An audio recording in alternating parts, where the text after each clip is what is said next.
Will you remark further on the bill as amended? Will you remark further on the bill as amended? The Honourable Ranking Member of the Finance Committee, Representative Candelora. You have the floor, sir. Thank you, Mr. Speaker. Mr. Speaker, I too am concerned about this bill.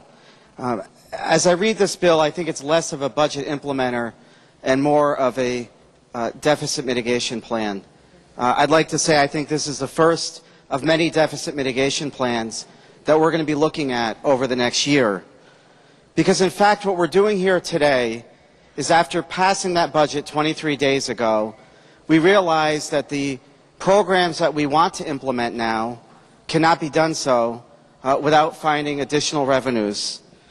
And also some of those programs that we've implemented, we need this money. And it's very easy, it seems too easy for us. It's $40 million that we literally have raised in the blink of an eye.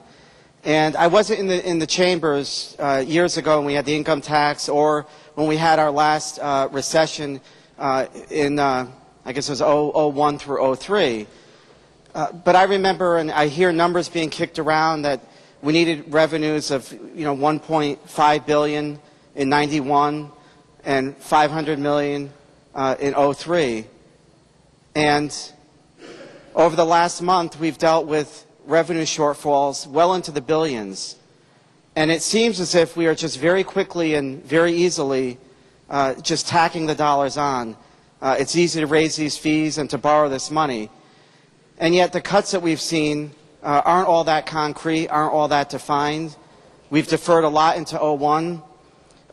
This bill, as I look at the amendment in particular, we've moved more money from the rainy day fund in 2011, and we've moved it into 2010.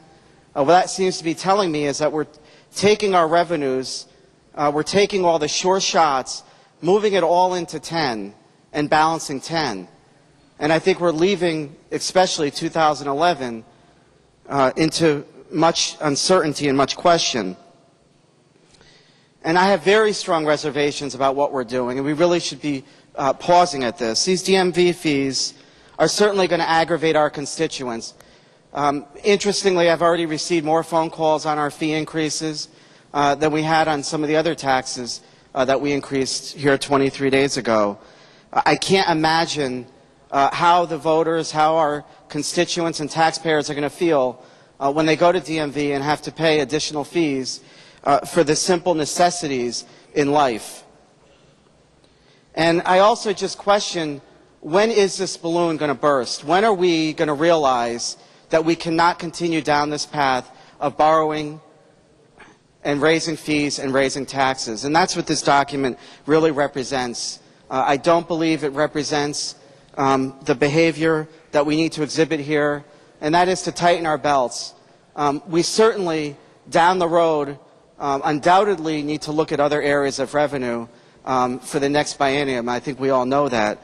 And I think it's unfortunate that we're already straddling on more fees, and we're only 23 days into a budget, and therefore I just cannot support this bill. Thank you.